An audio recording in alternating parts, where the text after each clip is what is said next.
InsyaAllah tuan-tuan, kita tengok kitab Muhammah, muka surat 35.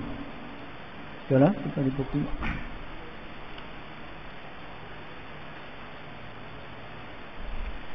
Astaghfirullahalazim allazi la ilaha illa wal hayyul qayyum wa atubu ilaih. A'udzu billahi minasyaitonir rajim. Bismillahirrahmanirrahim. Assalamualaikum warahmatullahi wabarakatuh. Al-Fatihah. A'udzu billahi minasyaitonir rajim. Bismillahirrahmanirrahim. Alhamdulillahi rabbil alamin arrahmanir rahim maliki yaumiddin iyyaka na'budu wa iyyaka nasta'in ihdinas siratal mustaqim صراط الذين أنعمت عليهم غير المغضوب عليهم ولا الضالين.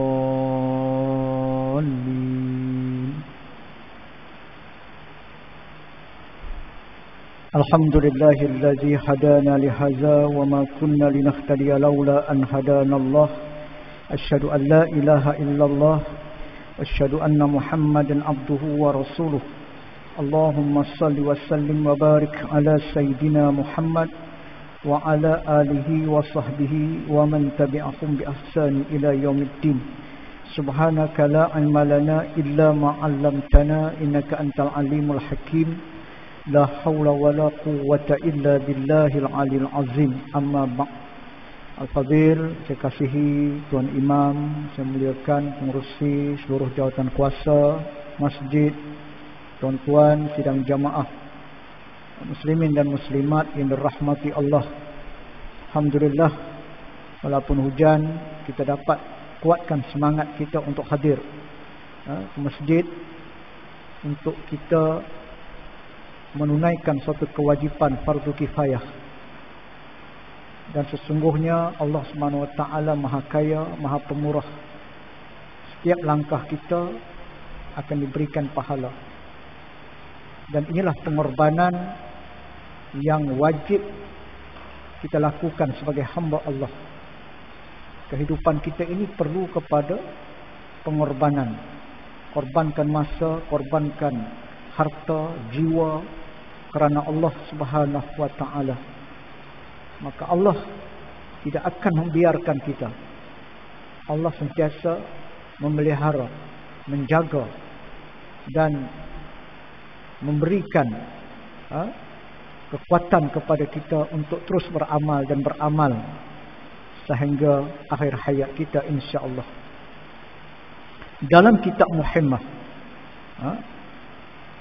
muka surat yang ke-35, dan telah mengeluarkan oleh Bukhari dan Muslim, Imam Bukhari dan Imam Muslim, la yadkhulul jannah qatul rahim, yakni tiada masuk syurga itu orang yang memutuskan silaturahim, yakni orang yang memutuskan hubungan kekeluargaan.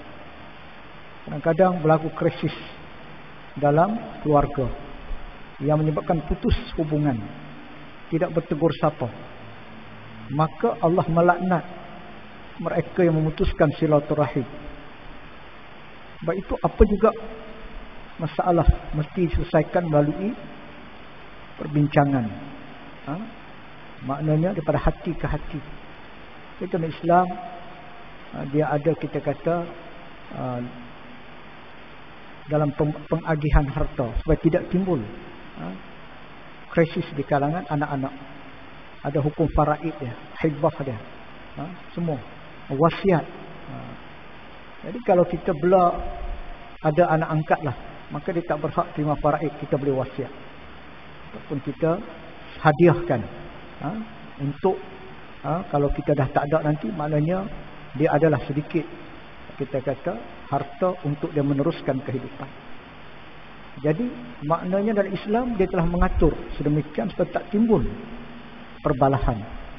Sebab kadang-kadang tuan-tuan, masa ayah mak tu masih hidup, anak-anak okey, tak ada masalah. Mati saja tuan-tuan, kena pula ayah ni harta dia banyak, kebun dia, rumah sewa dia, homestay, saham. Ini jadi masalah. Timbul rasa tak puas hati. Hatta mereka yang dididik dengan agama sekalipun kadang-kadang pun boleh putus silaturahim disebabkan tidak puas hati sesama ahli keluarga. Jadi untuk mengelakkan sedemikian, kita kena sentiasa selalu berunding, bincang, tak bersama, jaga kasih sayang, hubungan kasih sayang. Agama ini memelihara kita, dosa dan pahala kita kena jaga sungguh-sungguh. Siapa yang putus silaturahim maka melakukan dosa besar. Baik itu Nabi kata la yadkhulul jannah, tidak akan masuk syurga, kata Allah, orang yang memutuskan silaturahim. Jadi sebab itu tuan-tuan, dan mengeluarkan oleh Tabrani daripada Jabir telah berkata, ia telah keluar atas kami Rasulullah SAW dan sekalian kami berhimpun semuanya.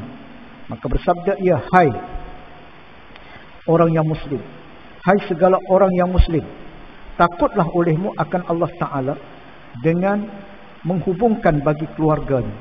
Makna menghubungkan bagi keluarga kamu, maka kamu akan derhaka. Maka bahawa sesungguhnya tiada pada pahala yang terlebih segera daripada orang yang menghubungkan bagi keluarganya. Jadi maknanya orang yang sentiasa menjaga hubungan baik dengan ahli keluarga, maka sesungguhnya dia mendapat pahala yang segera daripada Allah. Maknanya tidak ada yang terlebih segera melainkan pahala orang yang menghubungkan kekeluargaan ataupun silaturahim. Baik itu tuan-tuan, bila dah dibenarkan pentas negeri ni, kita tengok banyak yang balik kampung nak ziarah mak ayah tuan-tuan. Tapi walau macam mana pun kita kena patuh kepada nasihat. Jangan kita balik tu dalam keadaan nanti mak kita ataupun ayah kita dijangkiti virus kerana anak-anak balik dengan tidak menjaga SOP. Maknanya kita kena jaga juga, pastikan anak balik tu betul-betul kita ni sihat. Swab test, test dulu. Nak balik ni, nak balik kampung, kita mungkin kita nak peluk mak kita, nak salam dengan ayah, dengan mak. Maknanya pastikan kita betul-betul sihat, tidak ada bergejala. Sebab itu balik ni satu benda yang baik. Nak ziarah dah sampai setahun tak balik kan, ada yang sampai setahun tak balik. Jadi dah tentu dah perasaan rindu terhadap keluarga di kampung, sentiasa membuak-buak dalam hati, dalam perasaan. Jadi Sabtu Ahad tuan-tuan jam, Sabtu Ahad jam. Dan saya nak balik daripada tu Batu Sembilan, dah jam dah nak sampai kat tol Cangkat Jering tu, dah jam dah Sabtu Ahad. Mungkin banyak yang nak menziarahi ahli keluarga. Dan takutlah, dia kata apa? Takut akan kamu derhaka, maka bahawa sesungguhnya tiada daripada seksa yang lebih segera daripada orang yang derhaka, dan takut dan akan derhaka bagi kedua ibu bapa kamu. Selagi mana ibu bapa itu masih lagi hidup, maka selagi itu menjadi kewajipan kepada anak-anak untuk terus berbakti dan terus menjaga ibu dan bapa. Dalam keadaan mereka telah tua, kadang-kadang mereka menjadi lebih sensitif apabila semakin meningkat usia. Kita pun kadang-kadang dah mula dah kasar dah. Bila anak-anak dah ada dah, kita kata rumah dah berpindah, duduk rumah masing-masing, walaupun bekerja dekat. Kita kata rumah ni ada 8 bilik, duduk dengan mak dengan ayah tak apa, tak ada masalah. Tapi anak-anak tak mau, dia nak ada rumah dia sendiri, privasi. Jadi akhirnya tinggal kita 2 orang, rumah 2 tingkat setengah. Dia tengok isteri kat dapur, suami dekat ruang tamu. Akhirnya suami ni kalau yang jenis bukan kaki masjid, dia pergi kawan. Pergi kawan, dia buat pot, lepaklah kedai kopi. Balik pukul 11 malam, sembang kosong dekat kedai kopi. Isteri duduk rumah, duduk sorang-sorang. Anak dah KL, ada kat Johor. Lama timbul perasaan sensitif. Sebab itu cuba tanya orang pejabat agama, banyak kes-kes perceraian di kalangan warga emas. Bukan lagi orang muda yang baru kahwin 2-3 tahun, tapi banyak juga berlaku di kalangan warga emas. Sebab apa? Sebab isteri tu rasa macam terabai lah. Suami dah dengan hobi dia kan, Jadi maknanya kalau suami jenis mengaji masjid, alhamdulillah. Dan isteri pula boleh ikut sama mengaji kat masjid, alhamdulillah, syukur. Karena usia tua ini untuk kita fokuslah untuk akhirat kita. Usia tua ni untuk kita cari bekalan sebanyak mungkin saat kita nak bertemu dengan Allah. Itu yang sebenarnya kita duk fikir. Kita dah mula buat persiapan. Kita dah mula buat persediaan untuk kita bawa sebanyak mungkin amal soleh. Jadi sebab itu bila Allah Subhanahu Wa Taala pilih kita untuk kita berada di rumah Allah, di masjid, maka itu adalah ketentuan Allah. Dan kita mesti rasa bersyukur kerana di kalangan hamba-hambanya Allah pilih kita untuk berada di rumah Allah, menjadi tetamu itu. Nafsu memang kita tak akan rasa puas. Nafsu kita nak berehat, nafsu kita nak bersenang-senang. Waktu tua ni lah kita nak berehat, dulu dah kerja daripada pagi sampai petang, malam.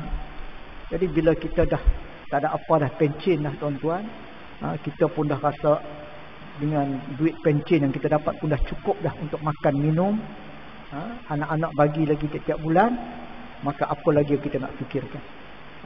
Jadi COVID ini sebenarnya mengajar kita banyak benda yang mengajar kita. Bila kita tak dibenarkan datang ke masjid, berapa bulan kita duduk di rumah solat, di rumah, sama ada solat kita sendiri ataupun bersama dengan ahli keluarga kita. Bila dah dibenarkan, diizinkan untuk kita datang berjemaah ke masjid mengikut kapasiti masjid, kita lihat jemaah yang dulu, sahabat kita yang dulu yang kerap, yang sentiasa datang berjamaah di masjid, dah tak datang. Dah tak datang. Sebab selesa. Kan di rumah ni, tambah hujan macam ni, Assalamualaikum warahmatullahi, kita dah tercium aroma kopi. Isteri kita dah bancuh kopi dah, dengan roti biskut kepala lutut. Kita dah mula rasa, lepas mayang makan, nanti malam dekat isyak nanti ataupun lepas isyak makan lagi, kan? Mayang makan, tidur. Lama-lama tuan-tuan, bila kata nak jalan, nak masjid dah mula dah memberi ruang, membuka peluang untuk kehadiran jemaah, tapi semakin merosot. Sepatutnya di saat Allah uji dan Allah coba kita dengan berbagai ujian, maka kita mengambil kesempatan, kita mengambil peluang. Insya-Allah setiap langkah kita, setiap pengorbanan kita, mujahadah kita, muqabadah kita, insya-Allah Allah Subhanahu Wa Taala beri pahala yang berlipat kali ganda. Benda ni kita tak yakin sebab kita tak nampak. Selalu kita sebut, selagi mana kita belum menutup mata, sebelum kita meninggal dunia, maka kita tidak nampak ganjaran-ganjaran Allah, pahala. Kecuali di saat sakaratul maut. Saat sakarat ni mabuk. Sakarat ni maksudnya mabuk. Dia hidup tapi dalam keadaan sakaratul maut. Masa itulah dia akan dapat melihat adakah bekalan kita cukup ataupun masih belum cukup. Pada ketika itu kita merayu, kita minta kalau boleh panjangkan lagi umur kita. Mungkin malaikat akan soal balik, adakah 70 tahun tak cukup lagi?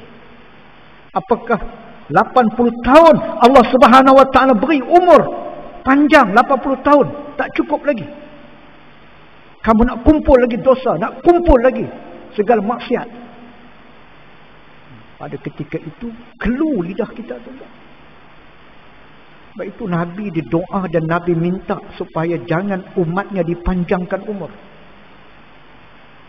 Nabi minta, Nabi berdoa kepada Allah Subhanahu Wa Taala 4 doa. Dalam hadis Nabi sebut ada 4 doa yang Nabi minta kepada Allah Subhanahu Wa Taala. 3 doa Allah makbulkan. 1 doa Allah kembalikan. Maknanya bukan kata Allah tak terima, tapi Allah kembalikan. 1 doa Nabi. Ya Allah, janganlah engkau panjangkan umur umatku seperti umat-umat yang terdahulu. Ini permintaan Rasulullah.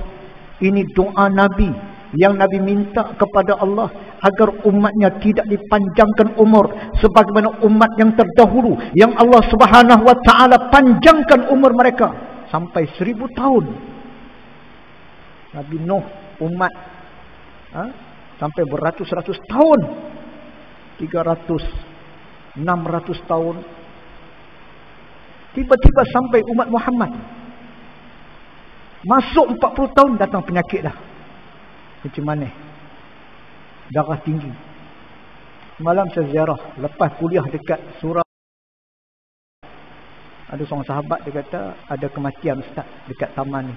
Saya kata insya-Allah kita ziarah. Kan? Lepas sembahyang insya terus kita pergi rumah. Ziarah. Muda lagi. Saya tengok mak dia pun ada lagi. Dia kata berapa umur dia? 54 tahun. 54 kira muda lagi lah tuan-tuan kan. Tak sampai pencen lagi. Kan? Anak dia bagi tahu, anak kecil lagi. Dia kata ustaz, pak saya macam mana kaki dah kena potong. Kaki dah kena potong, masalah buah pinggang. Tuan-tuan, banyak yang dalam umur kita kata 40-an, 50-an dah datang penyakit. Dah tak steady dah tuan-tuan.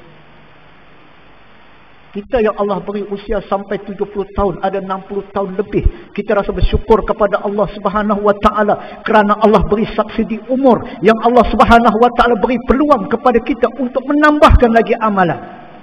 Allah beri peluang kepada kita untuk bertaubat. Tuan-tuan, kalaulah kita ini tengah duk seronok-seronok tung, tiba-tiba kena serangan jantung, mati. Tak. Tapi dalam keadaan mungkin Allah beri kepada kita signal. Sakit, tulang pinggang sakit, tak boleh duduk lama-lama tuan-tuan. Kemudian makan banyak sikit sesak nafas. Kan?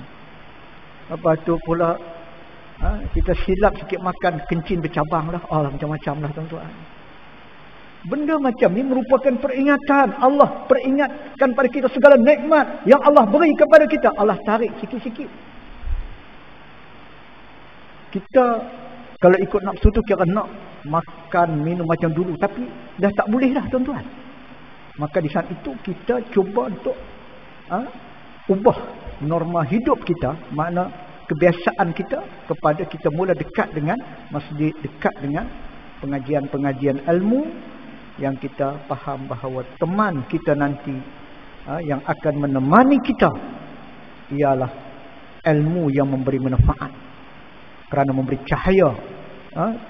Sebagaimana disebut al-ilmu kan nur, ilmu itu adalah merupakan cahaya. Jadi jangan derhaka pada bapa. Sebab itu kalau tiap seorang sahabat Nabi yang tak disebut sahabat tetapi tabi'in, sebab dia tak sempat nak jumpa dengan Rasulullah, dia tak sempat nak bertemu dengan Rasulullah, tapi dia sangat terkenal namanya di langit kalangan para malaikat-malaikat. Kenapa? Karena dia jaga ibu dia.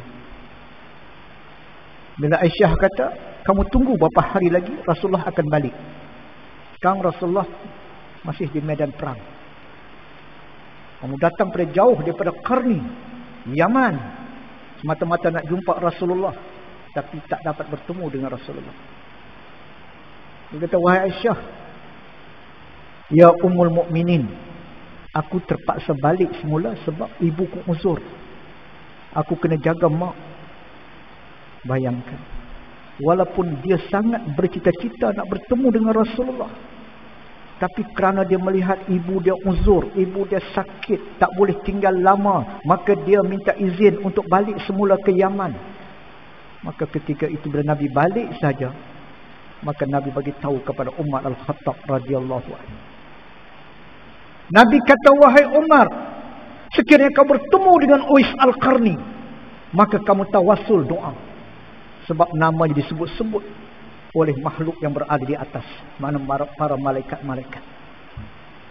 Itu hebatnya Uwais Al-Qarni. Sehingga suatu ketika dia nak bawa ibu dia pergi haji. Kita bayangkan nak bawa mak yang lumpuh, yang tak boleh berjalan, yang tak boleh bergerak. Orang Arab ni, orang Yaman ni, badan gemuk, pendek, besar. Agak-agak dekat 80 kilo tuan-tuan. Nak tanggung ibu ni berjalan daripada Yaman pergi ke Mekah. Oleh kerana dia bercita-cita sangat nak bawa ibu dia tuan-tuan, maka dia terpaksa exercise. Naik bukit, turun bukit, naik bukit, turun bukit. Dengan dia pikul anak unta yang seberat 80 kg. Dan ada yang sebut 100 kg. Tanggung, naik atas bukit, turun. Macam tuan-tuan tanggunglah apa benda kan. Tanggung kambing ke, buat naik atas bukit Maxwell, turun balik, naik lagi, turun balik, selesai. Begitulah seorang anak yang soleh. Uwais Al-Qarni, dia pikul ibu dia, bawa ibu dia, tanggung ibu dia, berjalan sampailah ke Mekah. Sehingga sampai zaman pemerintahan Umar Al-Khattab, ketika Umar menjadi Amirul Mukminin, ketika itu dia menanti-nanti akan kedatangan rombongan daripada Qarni, tapi tak kesampaian. Setiap kali ada rombongan datang untuk mengerjakan umrah dan haji, maka Umar Al-Khattab yang ketika itu sebagai Amirul Mukminin, dia tanya, daripada mana ni? Daripada mana? Hadramaut. Hadramaut dekat Yaman juga. Daripada mana? Daripada Syam, Syria. Sampai dekat 3 tahun. Akhirnya bila dia tanya, ada rombongan dia kata, daripada Qarni.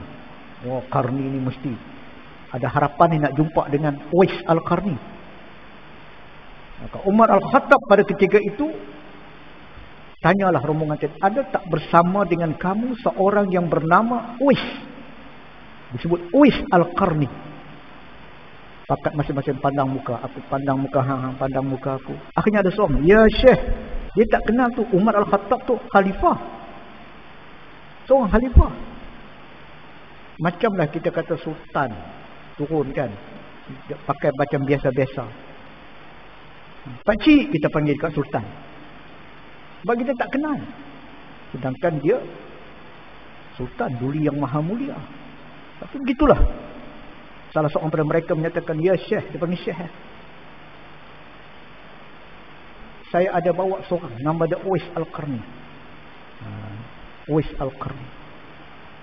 Terus wajah Umar Al-Khattab ceria. Dia kata, tunjukkan kepada aku mana satu Uwais Al-Qarni. Dia kata, tak ada. Bersama kami tak ada. Tapi dia duduk dekat tempat kami tambat kuda. Tambat unta-unta kami. Di situ dia duduk. Kata Umar Al-Khattab, kamu bawa aku untuk bertemu dengan Uwais Al-Qarni. Maka bawa tuan-tuan, tengok ada seorang tu duduk dekat tempat kuda-kuda tadi. Maka Umar Al-Khattab memberi salam. Assalamualaikum. Dia menjawab, waalaikumsalam. Maka dia tanya, adakah kamu Uwais? Dia kata, na'am. Ya, saya Uwais. Umar kata, angkat tangan boleh. Irfa'. Ya, irfa'. Angkat tangan kamu. Kan? Bila dia angkatkan jubah Arab ni, jenis bukan kecil, dia panjang. Umar Al-Khattab dia tengok di celah-celah tu, celah-celah jubah dia tu, ada berbelang di dada, belang putih. Nabi kata nak kenal Uwais Al-Qarni, dia ada sopak. Dia kena penyakit sopak dekat dada dia. Bila Umar Al-Khattab melihat ada tanda putih dekat dada dia, terus Umar Al-Khattab menyatakan, alhamdulillah, aku bertemu dengan Uwais. Aku mohon kepada engkau mendoakan aku dan juga mendoakan saudaraku Ali bin Abi Talib. Uwais Al-Qarni tak kenal ini Umar Al-Khattab. Maka dia tanya, tuan ni siapa? Kita tak sahlah tuan, kalau kata menteri kan nak datang, PM kan nak datang, Esko kan nak datang tuan-tuan. Pakat mesyuarat dah, GPKK pakat mesyuarat dah, nak bagi jamuan untuk ni. Ni bukan senang ni nak datang ni, menteri besar. 2 hari mesyuarat tak habis. Tanya PA dia apa, dia suka, oh ni saya punya menteri ni dia suka makan gulai semilang bibak merah. Tu dah pergi cari dekat Tanjung Kendang kan. Tapi Umar Al-Khattab dia tak ada siapa. Maka dia perkenalkan, akulah Amirul Mukminin Umar. Ketika itu tuan-tuan, Uwais Al-Qarni bila tengok saja Umar Al-Khattab khalifah, Tengok saja Ali bin Abi Talib yang dia tak kenal, dia kata kamu adalah sahabat Rasulullah. Aku tak berkesempatan untuk bertemu dengan Rasulullah. Allah takdirkan aku bukan di kalangan sahabat. Kerana sahabat itu ialah mereka yang dapat melihat wajah Rasulullah sallallahu alaihi wasallam. Aku tidak diberikan kesempatan untuk melihat, menatap wajah Rasulullah.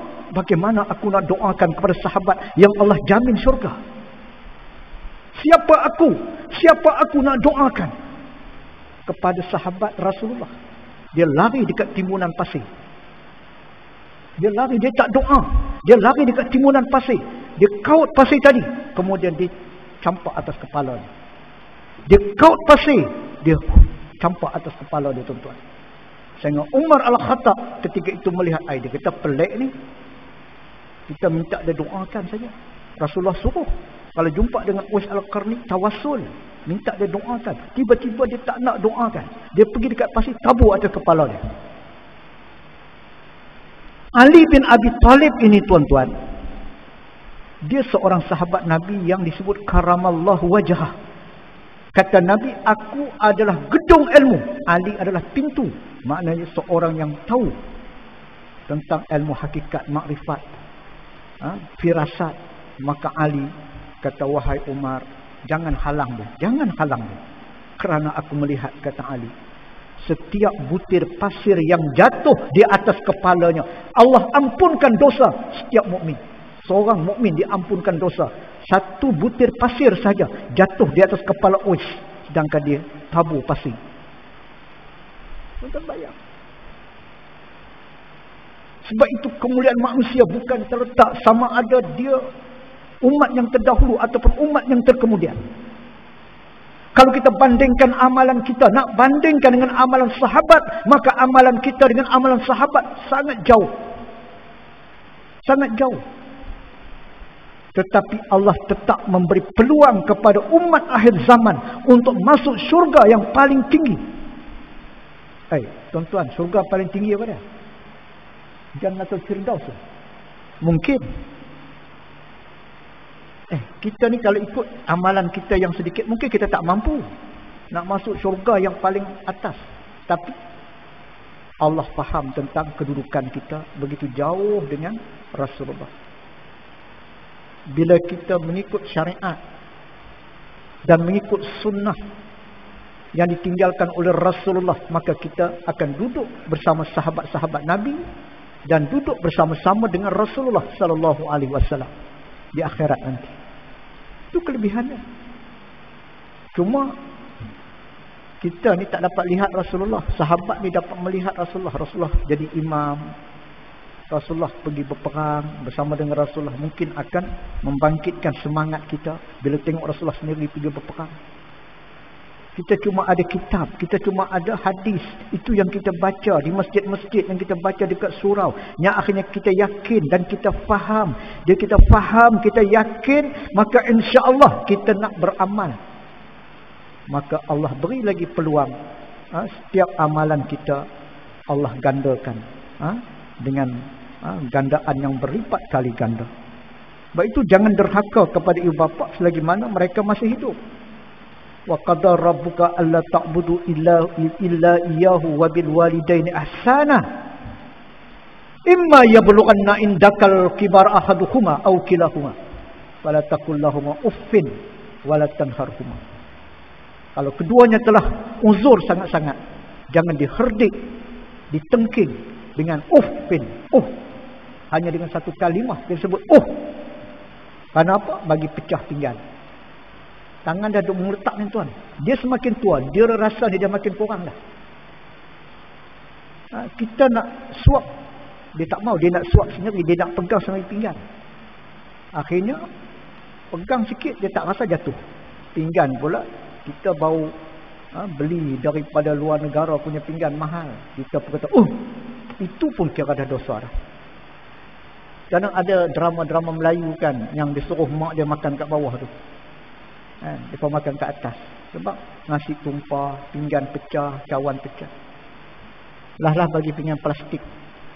Mak makan pinggan plastik. Dia tak bayangkan bagaimana dia hidup di dunia hasil daripada titik peluh mak ayah yang menjaga daripada kecil.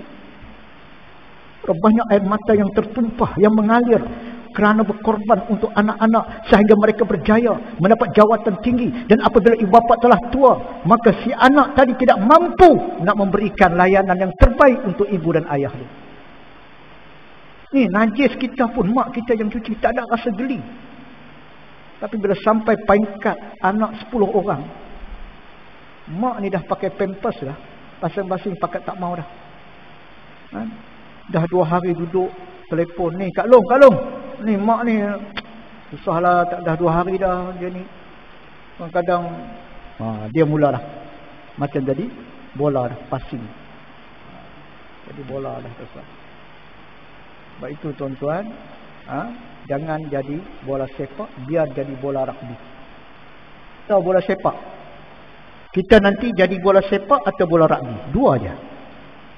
Kalau bola sepak tuan-tuan, ada di kaki, pakai nak passing lah. Pakai nak passing sana, passing sini. Kan? Tapi bola rugby, pegang bola tu dia dakap tu tuan-tuan, dia dakap bola rugby tu. Orang stun tak mau lepas. Punya sayang tu, dapat bola tu, buat pelari tuan-tuan. Tak nak. Orang serbu, dia dakap. Itulah. Kita, bila kita nak supaya nanti anak kita buat kita dengan baik, insya-Allah kita juga kena buat baik kepada kedua ibu bapa. Maka sebab itu disebut dalam keterangan ini. Maka sungguhnya syurga itu didapati dengan mencium bau daripada perjalanan 1000 tahun. Demi Allah, tiada mendapat mencium akan dia orang yang derhaka bagi kedua ibu bapa, dan tiada dapat orang yang memutuskan keluarganya dan kasih sayangnya, dan tiada pula dapat mencium baunya oleh orang yang tua yang berbuat zina. Orang tua masih lagi melakukan zina, dan tiada dapat orang yang menghelakan kainnya kerana kemegahan. Bermegah-megah dengan pakaian yang mahal-mahal. Tunjuk ini tudung. Tahu berapa harga tudung ni? Kita tengok. Kita asal dalam 80 dah, bukan 80. Tudung dia 500. Saja nak habaq tudung dia harga 500. Tu baju lagi. Ada seorang tu dia beli spender 300 tuan-tuan. Kita tak tahu macam mana sedapnya pakai seluar dalam. Ada aircon pun 300. Tapi duit banyak kan.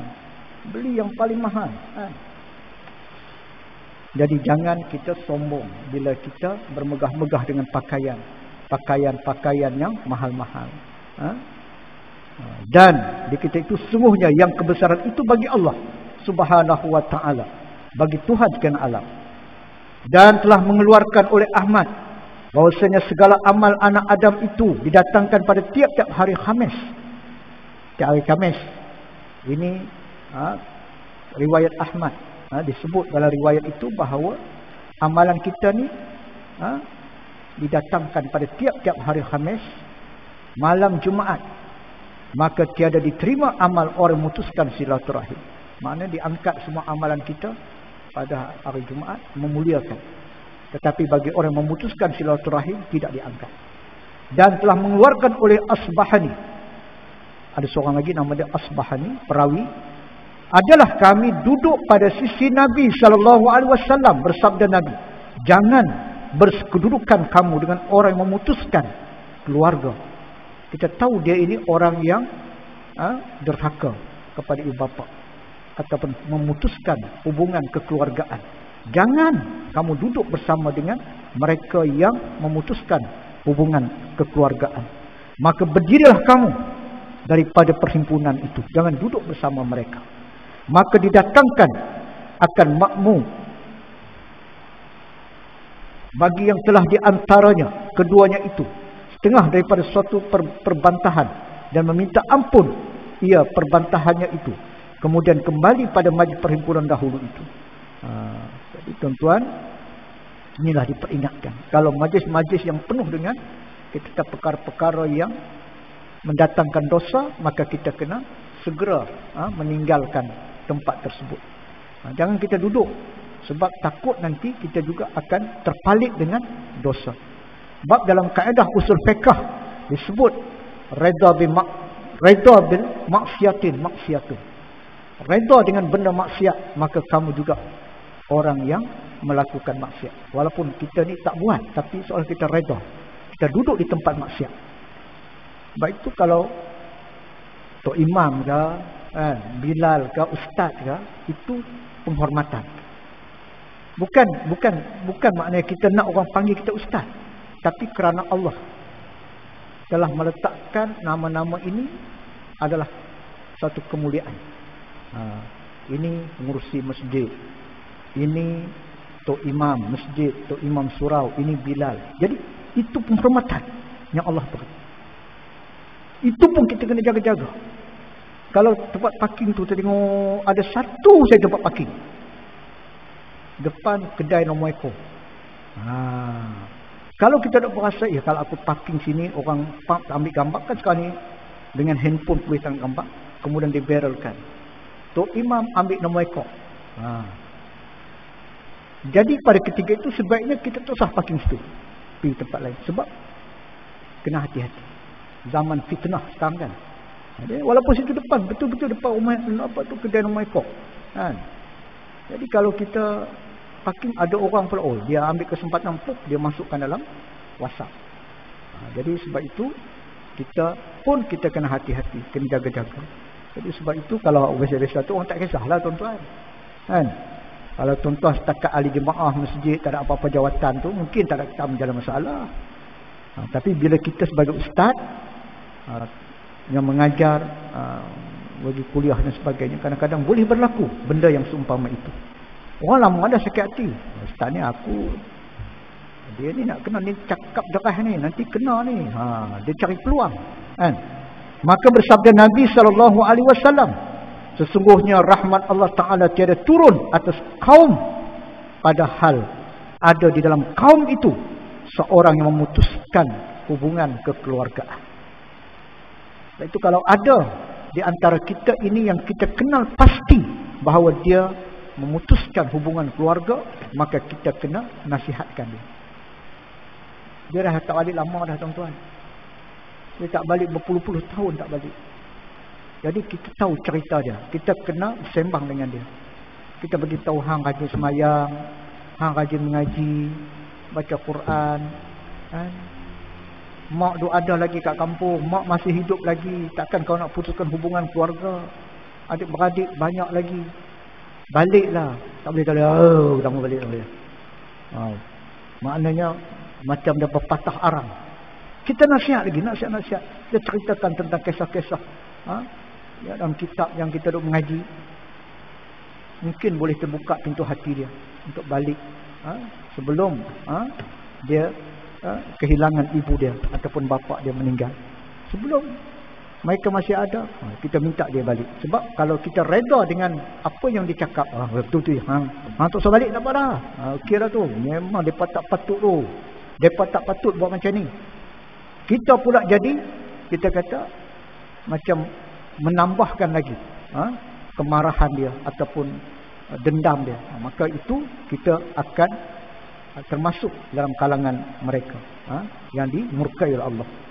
Dan ceritakan daripada Bakir bahawa sesungguhnya bapa Zainal Abidin berkata, jangan kamu berbuat sahabat orang yang memutuskan hubungan kekeluargaan. Jangan buat kawan.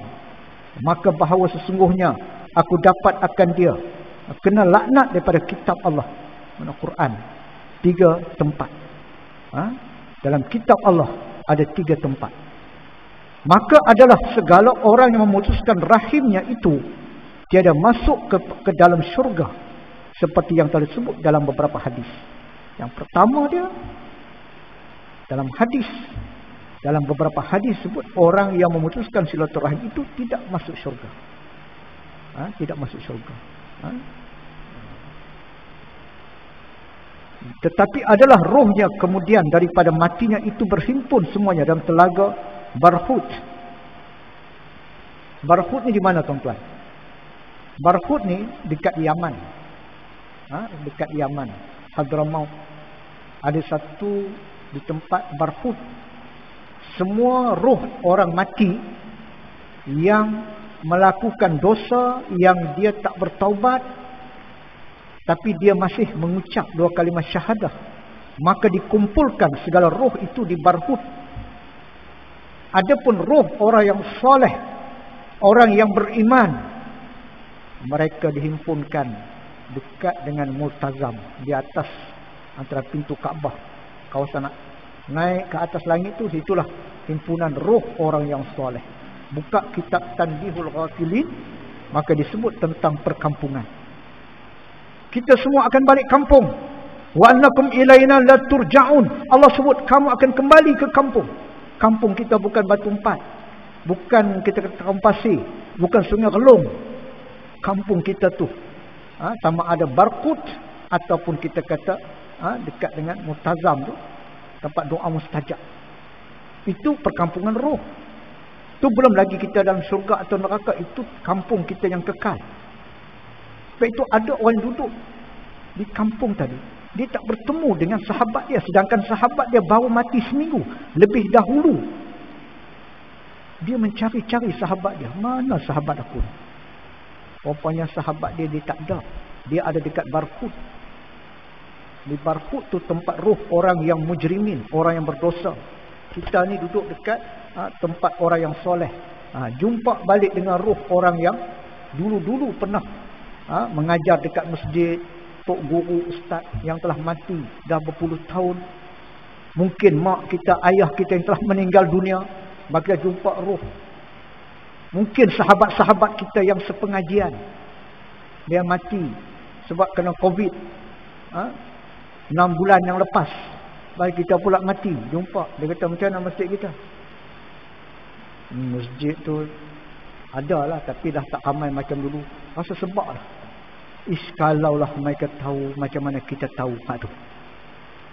Kalaulah mereka yang hidup tu tahu sebagaimana kita tahu, maka sudah pasti mereka akan merangkak datang. Sebut merangkak, bukan kata hujan sikit-sikit, tapi dalam keadaan mereka tak boleh berjalan, mereka sanggup merangkak untuk datang ke masjid kalau mereka tahu. Tapi sebab kita tak tahu kan? Dan saya pun tak tahu, tuan-tuan. Sebab itu kadang-kadang timbul perasaan mim alif lam sin. Rasa malas lah, tuan-tuan. Ada kena juga tempat dia. Kadang-kadang rasa malas. Tambah mula start nak mengajar. Sahabat kita hantar WhatsApp, Ustaz, masjid belum mula lagi. Oh, kita seronok. Masih seronok rehat kan dengan anak-anak, semayang dengan anak-anak kan. Ustaz, kita dah mula nak start dah, Ustaz. Boleh tak Ustaz malam ni kuliah? Berasa ya Allah, rasa macam nak sampai kadang-kadang cari kitab pun tak jumpa lah. Punya malas lah, tuan-tuan.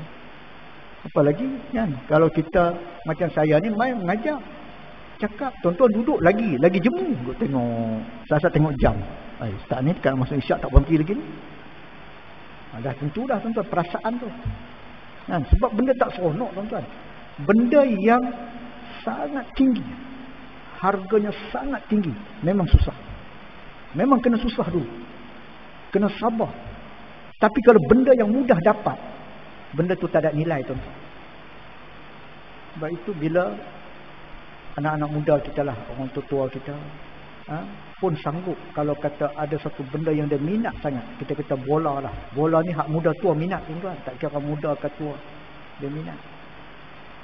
Siaran langsung Liverpool lawan Manchester.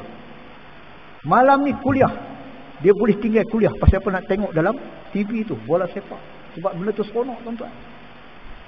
Manchester United Ronaldo, Liverpool Muhammad Salah. Nak tengok tu, itu TV. Ada yang sanggup berderah naik motor pergi stadium Perak lawan Kedah. Start daripada asar sampai pukul 12 malam, tak mengantuk, tuan-tuan. Tu dia tepuk tangan, seronok. Perak skor 2 gol. Balik tu rasa happy. Sikit pun tak mengantuk.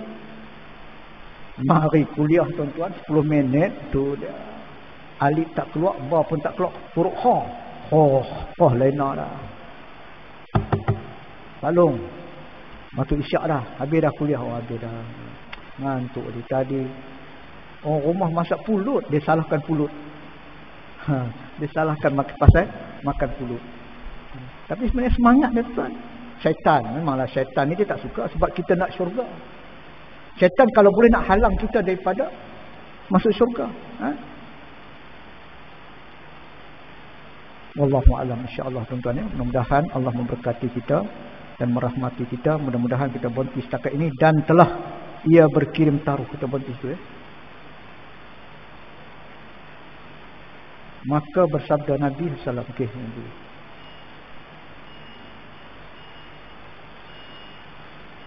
A'udzu billahi minasyaitonir rajim. Bismillahirrahmanirrahim. Alhamdulillahirabbil alamin. Wassalatu wassalamu ala Rasulillah wa ala alihi washabbihi ajmain. Allahumma arina haqqan haqqan warzuqna ittiba'ah wa arina batila batilan warzuqna ijtinabah. Subhanaka la ilma lana illa ma 'allamtana innaka antal alimul hakim. La haula wala quwwata illa billahil aliyyil azim. Alhamdulillah. Kita tangguhkan dengan tasbih kifar. Suratul Asr.